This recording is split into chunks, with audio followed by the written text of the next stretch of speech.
Next chapter यहाँ आपको discuss करना है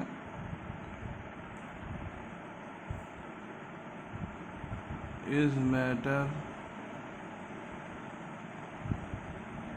अराउंड अस प्योर। तो एक्चुअली इस चैप्टर में हम लोग मैटर का क्लासिफिकेशन करेंगे on the basis of chemical properties. Chemical properties के बेसिस पे हम मैटर को क्लासिफाई कर सकते हैं एलिमेंट्स, कंपाउंड्स एंड मिक्सचर्स में। तो इस चैप्टर में एक्चुअली 2 पार्ट्स हैं।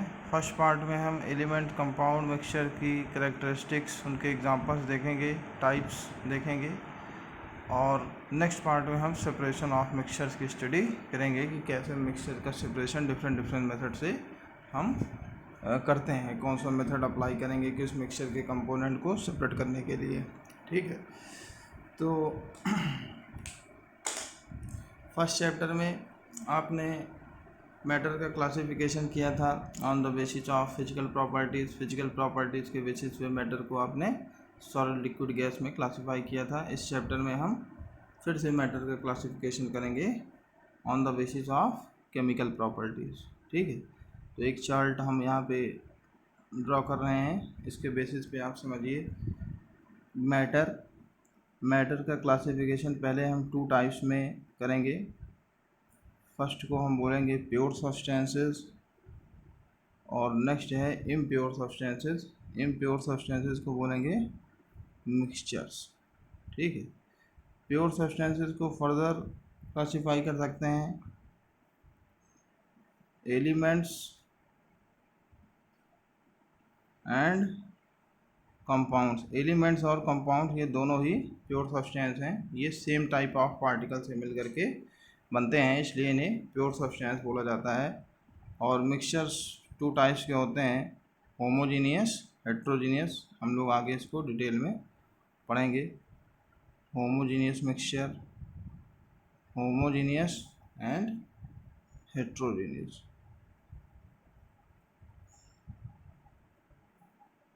Homogeneous and heterogeneous. फिर आप जानते हैं एलिमेंट्स को भी क्लासिफाई किया जा सकता है, metals, non metals and metalloids. Metals, non metals and metalloids. तो इस चैप्टर में हमको ये सारी चीज़ें 1 बाय 1 डिटेल में डिस्कस करनी है। ठीक है, तो फर्स्ट हमारा यहाँ पे एक वर्ड यूज़ हो रहा है प्योर। प्योर का मतलब समझिए, यहाँ साइंस में प्योर का सेंस होता है that is made up of only one kind of particles. ऐसे सब्सटेंसेस जो केवल एक ही तरह के पार्टिकल से मिलकर के बने हुए हैं, उन्हें क्या बोलते हैं? प्योर। ठीक है,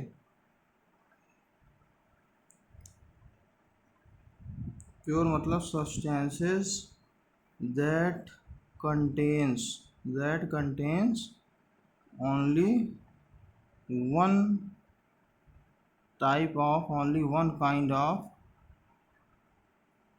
particles। ठीक है, तो अभी आप देखेंगे कि एलिमेंट्स, कंपाउंड्स, ये सभी एक ही टाइप के पार्टिकल से, एक ही तरह के पार्टिकल से मिल करके बने होते हैं। और इस एलिमेंट हो या कंपाउंड हो, इसमें जितने भी पार्टिकल्स होते हैं वो आइडेंटिकल होते हैं, एक समान होते हैं, इसलिए हम इनको बोलते हैं प्योर सब्सटेंसेस। इसके अलावा मिक्सचर्स में 2 और more than 2 different types of particles present होते हैं, जिसके कारण से इसे इम्प्योर, या इसके लिए एक और वर्ड यूज़ करते हैं मिक्सचर। ठीक है, तो अब हम 1 बाय 1 इन टर्म्स को डिस्कस करेंगे। फर्स्ट है हमारा एलिमेंट। एलिमेंट्स को देखिए कैसे डिफाइन करेंगे। एलिमेंट्स क्या हैं? एलिमेंट देखिए, जो वर्ड है इसको सबसे पहले रॉबर्ट बॉयल एक साइंटिस्ट थे, उन्होंने 1661 में सबसे पहले एलिमेंट वर्ड का यूज़ किया था। ठीक है, और बाद में एंटोनी लेवोसिए ने इस वर्ड को डिफ़ाइन किया, एलिमेंट को। और आज के मॉडर्न कॉन्सेप्ट में हम एलिमेंट को देखिए किस तरह से एलिमेंट को डिफ़ाइन करेंगे। एलिमेंट के बारे में कुछ और करेक्टरिस्टिक्स हैं। जैसे आप जानते हैं कि ढेर सारे एलिमेंट्स हैं, मेटल्स हैं, नॉन मेटल्स हैं। आपकी जो प्रीवियस नॉलेज है उसके बेसिस पे मेटल्स हैं, नॉन मेटल्स हैं, एग्जांपल्स भी आपको पता हैं, ठीक है। हाइड्रोजन है, helium, lithium, carbon, sodium, phosphorus, sulphur, calcium, gold, silver, iron, ये सभी क्या हैं? ये सब एलिमेंट्स हैं, ठीक है। और ये जो एलिमेंट्स हैं, ये एलिमेंट्स किसी दूसरे पार्टिकल से मिल करके हम इन्हें नहीं बना सकते हैं। कहने का मतलब ये है कि ये जो एलिमेंट्स हैं इनके अपने खुद के पार्टिकल्स होते हैं, इनके अपने खुद के एटम्स होते हैं, और हम इन एलिमेंट्स को ब्रेक करके, किसी भी मेथड से ब्रेक करके हम इन एलिमेंट्स से कोई न्यू सब्सटेंस फॉर्म नहीं कर सकते हैं।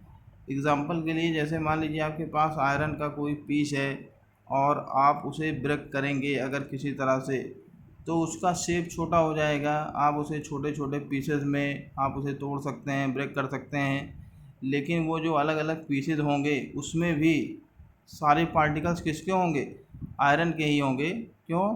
क्योंकि ये प्योर सब्सटेंस है, ये एक ही तरह के पार्टिकल से मिल कर के बनता है। और जितने भी एलिमेंट्स हैं, हर एलिमेंट का अपना खुद का पार्टिकल होता है, अपना खुद का एटम होता है।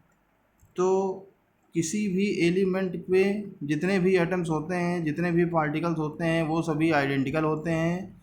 लेकिन एक एलिमेंट का एटम वो दूसरे एलिमेंट के एटम के रिस्पेक्ट में डिफरेंट होगा, ठीक है। जैसे आयरन का एटम है और गोल्ड का एटम है, तो आयरन का एटम गोल्ड के एटम से डिफरेंट होगा, ठीक है। लेकिन गोल्ड के सारे एटम्स आइडेंटिकल होंगे, आयरन के अपने सारे एटम्स आइडेंटिकल होंगे, ठीक है।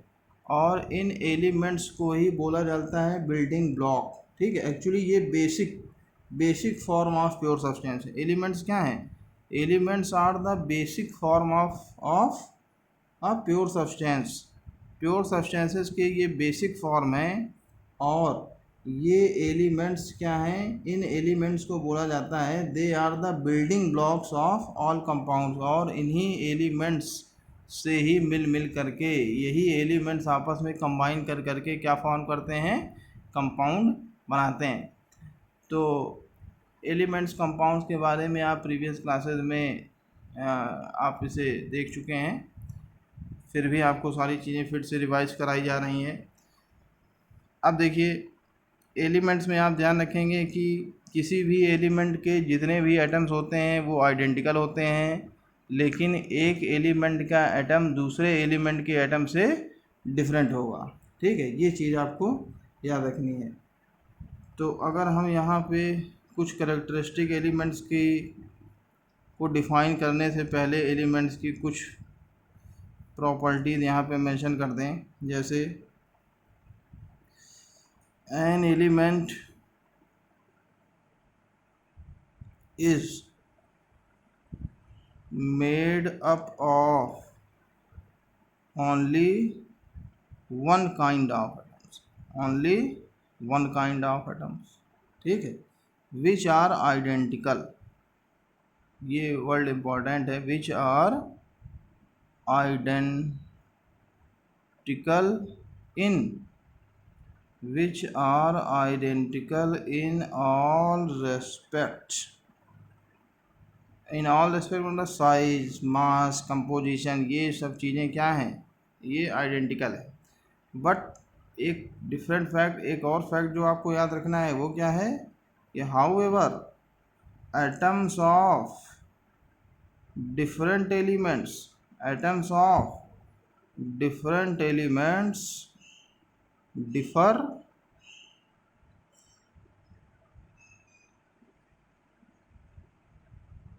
atoms of different elements differ from the atoms of other elements।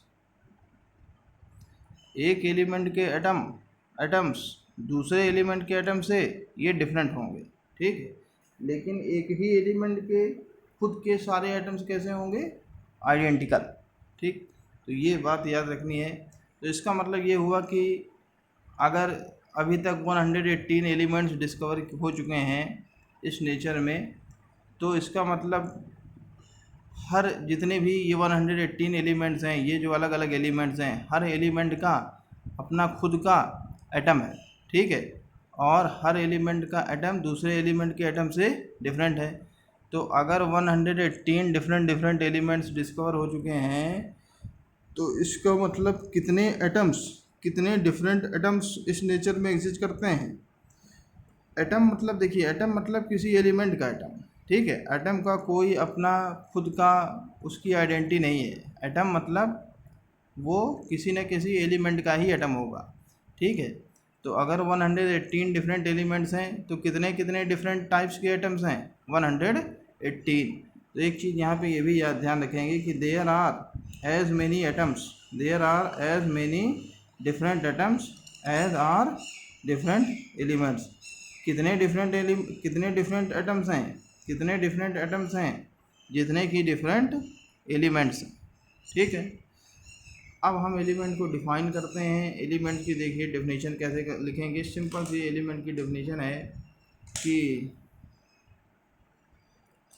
An element is a pure substance that contains only one kind of atoms. ठीक है, ऊपर जो भी डिस्कशन हुआ उसके बेसिस पे आप एलिमेंट को डिफाइन कर सकते हैं। An element is a pure substance that contains an element is a pure substance that contains only one kind of atoms and that cannot be broken down into simpler substances by any physical or chemical means. An element is a pure substance that contains only one kind of atoms and that cannot be broken down into simpler substances by any physical or chemical means. ठीक है, तो ये element की definition है। अब elements का existence की बात करें तो आप जानते हैं कि कुछ एलिमेंट सॉलिड स्टेट में हैं, कुछ लिक्विड स्टेट में भी एग्जिस्ट करते हैं, गैसियस स्टेट में भी एलिमेंट्स पाए जाते हैं। तो अलग से जब हम लोग मेटल नॉन मेटल पढ़ेंगे, क्लासीफाई करेंगे, तो वहाँ पे आपको डिटेल में ये सब चीज़ें बताएंगे। अब हम लोग नेक्स्ट यहाँ पे पढ़ेंगे थोड़ा सा characteristics of elements, properties of elements, characteristics of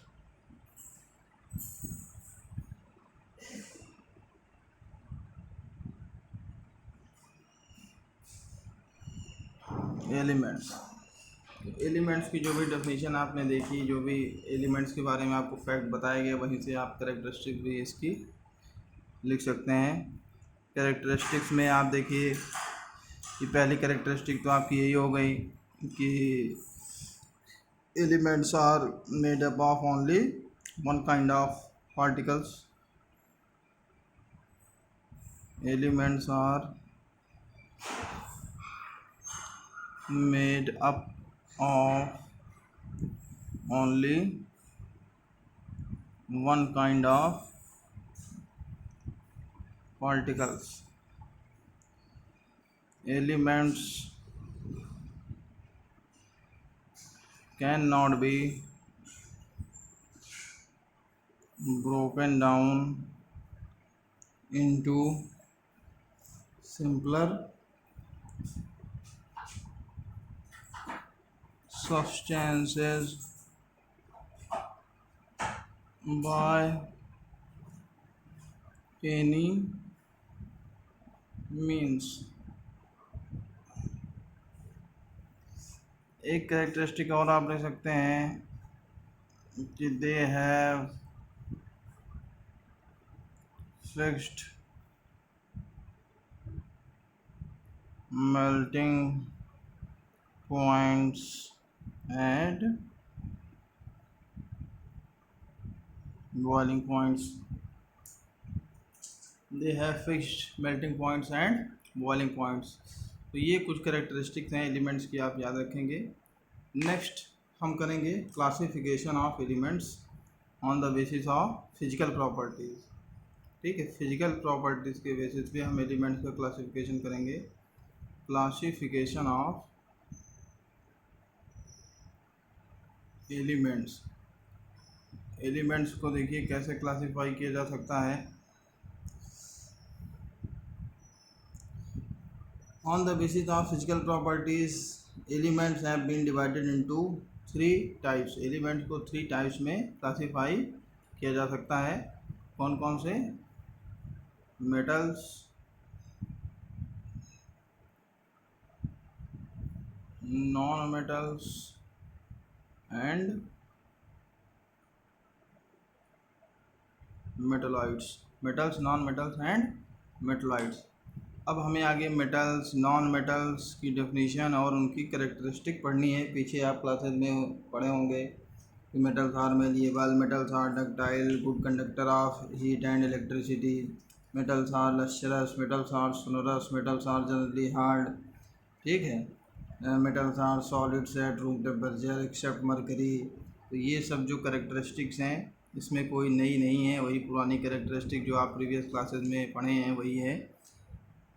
फिर भी हम मेटल्स और नॉन मेटल्स को एक इनकी करेक्टरिस्टिक्स को, इनकी फ़िज़िकल प्रॉपर्टीज़ को हम एक अलग से लेक्चर में इसको डिस्कस करके आपसे शेयर करेंगे। ठीक है, यहाँ पे हम डायरेक्ट आपको थोड़ा सा मेटलॉइड्स के बारे में बता देते हैं। मेटलॉइड्स भी आप पढ़ चुके हैं। मेटलॉइड्स क्या हैं? तो एलिमेंट्स विच हैव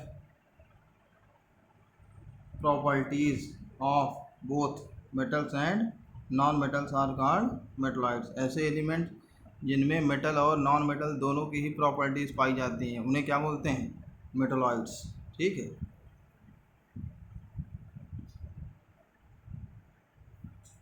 मेटलॉइड्स की प्रॉपर्टी दोनों से ही मैच करती हैं। कुछ प्रॉपर्टीज़ इसकी मेटल्स के जैसी होती हैं और कुछ प्रॉपर्टीज़ नॉन मेटल्स की जैसी होती हैं। तो मेटलॉइड्स हम अलग से यहाँ पे आपके लिए लिख दे रहे हैं। मेटल्स और नॉन मेटल्स को हम नेक्स्ट लेक्चर में इसको एक्सप्लेन करेंगे। रिवीजन है इसलिए इसको यहाँ पे अभी डिस्कस नहीं कर रहे हैं। मेटलॉइड्स, मेटलॉइड्स में आप क्या कहेंगे? Elements which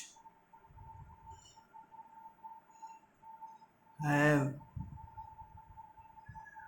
elements which have properties of both the metals and non-metals are called metalloids. ठीक है, कुछ एग्जांपल्स भी आपको याद रहने चाहिए। एग्जांपल में silicon, germanium, arsenic, antimony and tellurium, ये आपके एग्जांपल्स हैं मेटलॉइड्स के। मेटलॉइड्स को ही सेमी कंडक्टर्स भी बोला जाता है। ठीक है, क्यों? क्योंकि ये they are neither good conductors of electricity nor insulators. तो ये ना तो इलेक्ट्रिसिटी के गुड कंडक्टर होते हैं और ना ही इंसुलेटर्स होते हैं, इसलिए मेटलॉइड्स को सेमी कंडक्टर्स भी बोले जाते हैं। इनको कहा जाता है मेटल। ये एक फैक्ट है, इसे आप याद रखिए। Metalloids are generally semiconductors, semiconductors. ठीक है, नेक्स्ट इम्पोर्टेंट टॉपिक है हमारा कंपाउंड्स।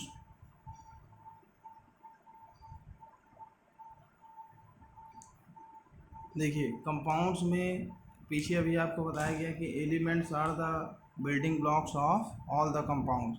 ये जो कंपाउंड्स हैं ये एलिमेंट्स से ही मिल करके एलिमेंट्स से ही कंबाइन होकर, जब एलिमेंट्स आपस में कंबाइन करते हैं, केमिकली कंबाइन करते हैं इन अ फिक्स रेशियो, एक फिक्स रेशियो में जब एलिमेंट्स कंबाइन करते हैं तब कंपाउंड का फॉर्मेशन होता है। ठीक है, दो या दो से ज़्यादा एलिमेंट्स जब फिक्स रेशियो में कंबाइन करते हैं तब कंपाउंड फॉर्म होता है। एग्जांपल के लिए जैसे वाटर है, तो वाटर में आप जानते हैं कि वाटर कैसे फॉर्म हुआ है। वाटर दो एलिमेंट से मिलकर के बना हुआ है, hydrogen and oxygen, hydrogen and oxygen. और हाइड्रोजन और ऑक्सीजन का रेशियो बाय मास, वाटर में हाइड्रोजन और ऑक्सीजन का रेशियो हमेशा कितना होगा, रेशियो बाय मास कितना होगा, 1:8। इसका मतलब ये हुआ 1:8 का कि 1 ग्राम हाइड्रोजन हमेशा 8 ग्राम ऑक्सीजन से रिएक्शन करके 9 ग्राम वाटर फॉर्म करेगा। ठीक है, ये रेशियो हमेशा फिक्स होता है। अगर हाइड्रोजन 2 ग्राम होगा तो आप समझ रहे हैं कि ऑक्सीजन भी कितना हो जाएगा, 16 ग्राम, और 18 ग्राम वाटर फॉर्म होगा। लेकिन वाटर में, वाटर एज अ कंपाउंड में हमेशा हाइड्रोजन और ऑक्सीजन का रेशियो फिक्स होगा और वो कितना होगा, 1:8। इसी तरह से ढेर सारे कंपाउंड्स हैं, या जितने भी कंपाउंड्स हैं, हर एक कंपाउंड में जो एलिमेंट्स हैं या जिन एलिमेंट्स से मिल करके वो कंपाउंड फॉर्म हुआ है, उन एलिमेंट्स का रेशियो बाय मास हमेशा क्या होता है, फिक्स होता है। ठीक है, कार्बन डाइऑक्साइड आपको याद हो तो कार्बन डाइऑक्साइड में कार्बन और ऑक्सीजन का रेशियो होता है 3:8। ठीक है, इसी तरह से आपको एक एग्जांपल मिल रहा होगा, या आगे मिलेगा आयरन सल्फाइड। ठीक है, आयरन सल्फाइड का वहाँ पे एग्जांपल मिलेगा। ठीक, 3:, वहाँ पे भी 3:7 ऐसे शायद रेशियो है। तो मतलब कहने का ये है कि हर एक कंपाउंड में जो एलिमेंट्स हैं उन एलिमेंट्स का रेशियो क्या होता है, फिक्स होता है। अब यहाँ पे एक रीजनिंग का क्वेश्चन ये बनता है कि अभी पीछे आपको बताया गया कि जो प्योर सब्सटेंसेज हैं, प्योर सब्सटेंसेज क्या हैं, pure substances are those which are made up of only one kind of particle. जो एक ही तरह के पार्टिकल से मिल करके बने हुए हैं उसे हम प्योर सब्सटेंस बोलते हैं। लेकिन कंपाउंड्स में आप देख रहे हैं कि कंपाउंड्स क्या हैं, कंपाउंड्स तो दो या दो से ज़्यादा एलिमेंट्स से मिल करके बने हुए हैं, तो फिर हम कंपाउंड को प्योर सब्सटेंस क्यों बोलेंगे। तो एक्चुअली इसमें आप जब इसका कंपाउंड का मैकेनिज्म देखेंगे कि कंपाउंड फॉर्म कैसे होता है, तो एक्चुअली जो एलिमेंट्स के एटम्स हैं, ये एटम्स क्या करते हैं कि ये आपस में केमिकल रिएक्शन करते हैं। ठीक है, एलिमेंट्स के एटम्स के बीच में केमिकल रिएक्शन होती है, और रिएक्शन होने के बाद ये सारे एटम्स आपस में मिल करके कंबाइन हो करके एक सिंगल पार्टिकल फॉर्म कर लेते हैं जिसे हम बोलते हैं मॉलिक्यूल। ठीक है, तो मॉलिक्यूल भले ही एटम से मिल करके बना हुआ है, लेकिन जब एटम्स रिएक्ट करने के बाद मॉलिक्यूल फॉर्म कर लेते हैं, जब आफ्टर रिएक्शन मॉलिक्यूल का फॉर्मेशन हो जाता है तो एटम्स अपनी कैरेक्टरिस्टिक लूज़ कर देते हैं, एटम्स अपनी आइडेंटिटी लूज़ कर देते हैं, और एक नया पार्टिकल, एक सिंगल पार्टिकल फॉर्म हो जाता है जिसे हम मॉलिक्यूल बोलते हैं। और उस मॉलिक्यूल की अपनी डिफरेंट कैरेक्टरिस्टिक्स होती हैं। ठीक है, उस मॉलिक्यूल में जो एटम्स हैं उन एटम्स की आइडेंटिटी लूज़ हो जाती है, उनकी कैरेक्टरिस्टिक लूज़ हो जाती है। अब उसमें एटम्स नहीं होते, वो एक नया पार्टिकल फॉर्म कर चुके होते हैं, एक नया सब्सटेंस फॉर्म कर चुके होते हैं, जिसे आप मॉलिक्यूल या कंपाउंड बोलते हैं। ठीक है, तो क्योंकि अब जैसे वाटर है, अब वाटर में आपको क्या दिखेगा, वाटर में आपको हाइड्रोजन ऑक्सीजन के अलग अलग एटम्स नहीं दिखेंगे। यहाँ पे एक्चुअली आपको क्या दिखेगा, मॉलिक्यूल्स, क्या दिखेंगे, मॉलिक्यूल्स, मॉलिक्यूल्स, मॉलिक्यूल्स। और ये सारे मॉलिक्यूल्स कैसे हैं, आइडेंटिकल हैं। कैसे हैं, आइडेंटिकल हैं। और ये किसके मॉलिक्यूल्स हैं, वाटर के मॉलिक्यूल्स हैं। इनकी अपनी कैरेक्टरिस्टिक्स हैं और इनकी कैरेक्टरिस्टिक्स हाइड्रोजन और ऑक्सीजन की कैरेक्टरिस्टिक्स से टोटली डिफरेंट है। एग्जांपल के लिए जैसे हाइड्रोजन की कैरेक्टरिस्टिक क्या है कि hydrogen is a highly inflammable gas. Hydrogen एक हाईली इन्फ्लेमेबल गैस है। और oxygen is a supporter of combustion. Hydrogen जो है कंबशन का सपोर्टर है। किसी मतलब हाइड्रोजन ज्वलनशील गैस है और ऑक्सीजन किसी भी चीज़ को जलने के लिए सहायक है। लेकिन जब ये दो एटम्स, ये दो एलिमेंट्स केमिकली कंबाइन करते हैं तो एक नया जो सब्सटेंस फॉर्म होता है वाटर। इसकी डिफरेंट कैरेक्टरिस्टिक है। इसकी कैरेक्टरिस्टिक क्या है कि water is a fire extinguisher. Water fire extinguisher की तरह बिहेव करता है और ये आग को बुझा देता है। तो इस एक एग्जांपल से आप समझ रहे हैं कि किस तरह से वाटर की कैरेक्टरिस्टिक ये हाइड्रोजन और ऑक्सीजन से टोटली डिफरेंट है। ठीक है, इसलिए भले ही कोई कंपाउंड एलिमेंट से मिल करके बनता है, लेकिन जब एलिमेंट्स में केमिकल रिएक्शन हो जाती है तो एक नया सब्सटेंस फॉर्म हो जाता है। जब एलिमेंट के एटम्स आपस में केमिकल कॉम्बिनेशन कर लेते हैं, केमिकल रिएक्शन कर लेते हैं तो एक सिंगल मॉलिक्यूल फॉर्म करते हैं, एक नया पार्टिकल फॉर्म कर लेते हैं मॉलिक्यूल। और इस मॉलिक्यूल में एटम्स की आइडेंटिटी लूज़ हो चुकी होती है। अब इसमें अलग अलग एटम्स ना हो करके अब एक सिंगल पार्टिकल होता है जिसे आप केवल मॉलिक्यूल कहते हैं। और किसी भी कंपाउंड में सारे पार्टिकल्स एक जैसे होते हैं, आइडेंटिकल होते हैं, जिन्हें हम क्या बोलते हैं, मॉलिक्यूल्स। ठीक है, तो इसमें आपको कोई कन्फ्यूज़न नहीं होना चाहिए। अब हम लोग कंपाउंड को डिफाइन करते हैं। A compound is a pure substance. A compound is a pure substance made up of two or more elements chemically combined together in a fixed ratio by mass। ठीक है, a compound is a pure substance made up of two or more elements chemically combined together in a fixed ratio by mass। ये compound की definition है, आप इसे लिखेंगे। Next हम discuss करेंगे प्रॉपर्टीज ऑफ कंपाउंड्स या कैरेक्टरिस्टिक्स ऑफ कंपाउंड्स। कंपाउंड्स की देखिए क्या कैरेक्टरिस्टिक्स हैं। तो कुछ कैरेक्टरिस्टिक्स तो आपको डेफिनेशन से ही समझ में आ रही हैं। पहली कैरेक्टरिस्टिक क्या हो गई कि compound is always made up of the same elements combined together in a fixed proportion by mass. कोई भी कंपाउंड, किसी भी कंपाउंड में जो एलिमेंट्स हैं उनका काइंड और नंबर हमेशा क्या होगा, आइडेंटिकल होगा। मतलब जैसे वाटर है तो वाटर हमेशा हाइड्रोजन और ऑक्सीजन से ही मिल कर के बनेगा। अगर कोई दूसरा एलिमेंट आप सोचेंगे कि हाइड्रोजन के बजाय हम कार्बन से वाटर बना लें तो ऐसा पॉसिबल नहीं है।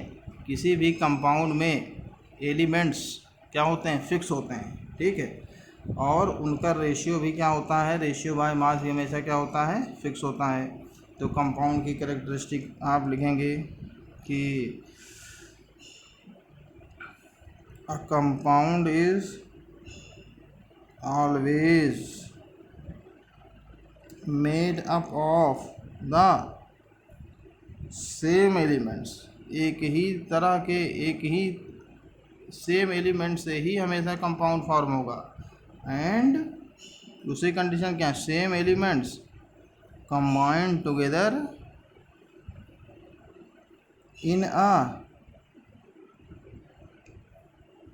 Fixed ratio by mass. ठीक है, ये एक कंपाउंड की कैरेक्टरिस्टिक है। नेक्स्ट कैरेक्टरिस्टिक देखिए कंपाउंड में आप लिख सकते हैं कि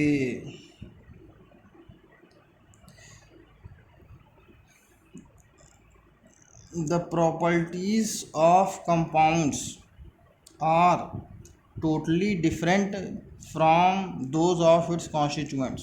ठीक है, पीछे भी आपको बताया गया है कि वो कंपाउंड जिस भी एलिमेंट से मिल करके बना हुआ है, कोई भी कंपाउंड जिस भी एलिमेंट से मिल करके बनता है, after formation of a compound elements अपनी प्रॉपर्टी लूज कर देते हैं और कंपाउंड्स की अपनी स्पेसिफिक प्रॉपर्टीज़ होती हैं जो कि एलिमेंट की प्रॉपर्टीज़ से टोटली डिफरेंट होती हैं। ठीक है, तो इसे भी आप मेंशन करेंगे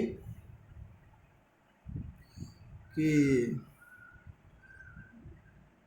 इसे आप ऐसे भी लिख सकते हैं, elements lose their original properties during the elements lose their original properties during the formation of compounds। ठीक है, elements lose their original properties during the formation of compounds, that is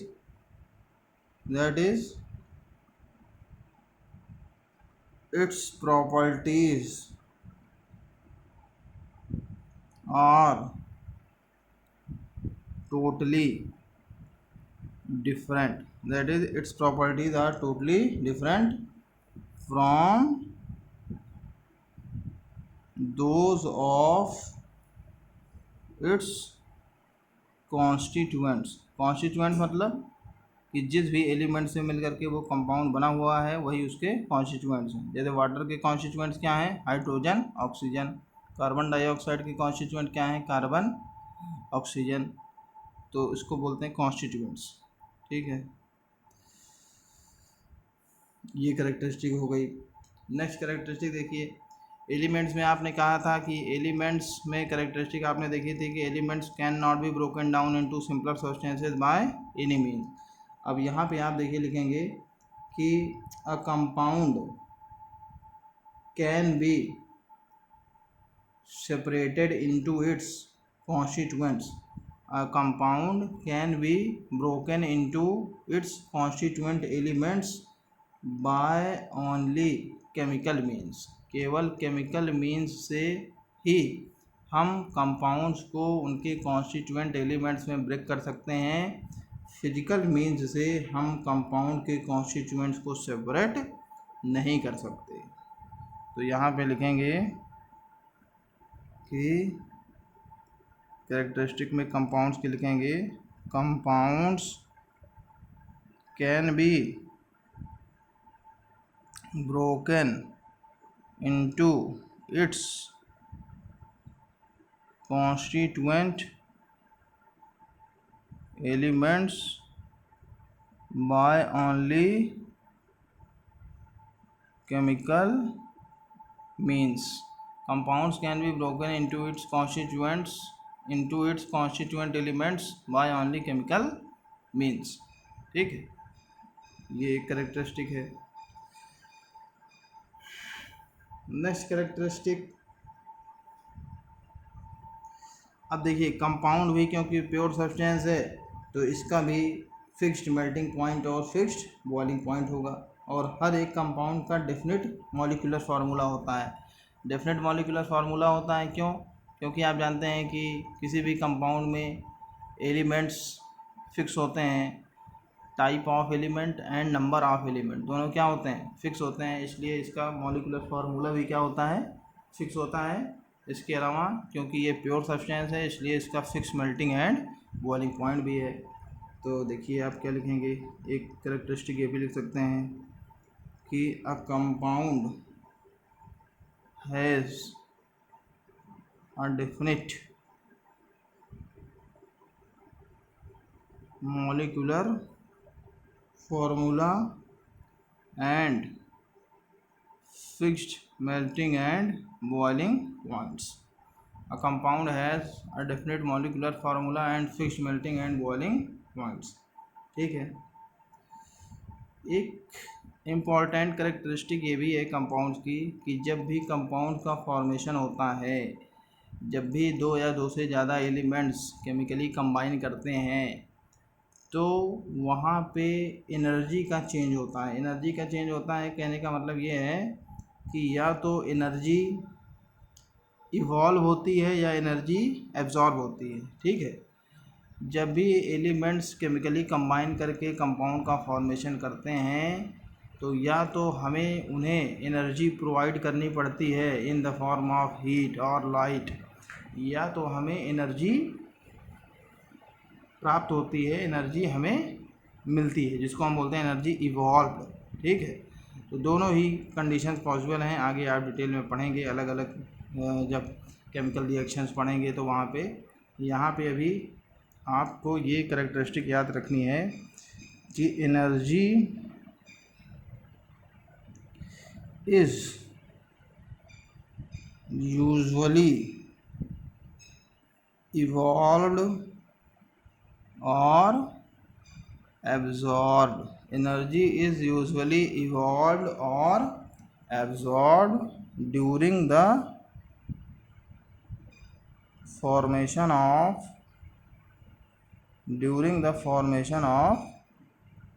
compounds. Energy is usually evolved or absorbed during the formation of compounds. ठीक है, और जितने भी pure substances होते हैं वो होमोजीनियस होते हैं। होमोजीनियस का मीनिंग अभी आगे हमें उसमें एक्सप्लेन करेंगे मिक्सचर में। होमोजीनियस मतलब having similar composition and properties. ठीक है, तो एक कैरेक्टरिस्टिक यहाँ पे आप लिख सकते हैं कि a compound is a homogeneous substance. A compound is a homogeneous substance. ठीक है, तो ये कंपाउंड्स की कैरेक्टरिस्टिक्स हैं, इसे आप याद रखेंगे। अब हम लोग मिक्सचर डिस्कस करेंगे, मिक्सचर की कैरेक्टरिस्टिक देखेंगे, टाइप्स ऑफ मिक्सचर डिस्कस करेंगे, और फिर हमें आगे पढ़ना है difference between compounds and mixtures. Compounds में और मिक्सचर में हमें डिफरेंस भी पढ़ना है। तो अब नेक्स्ट वीडियो में हम लोग मिक्सचर्स की definition, types of mixture, characteristics of mixture discuss करेंगे और डिफरेंस भी स्टडी करेंगे।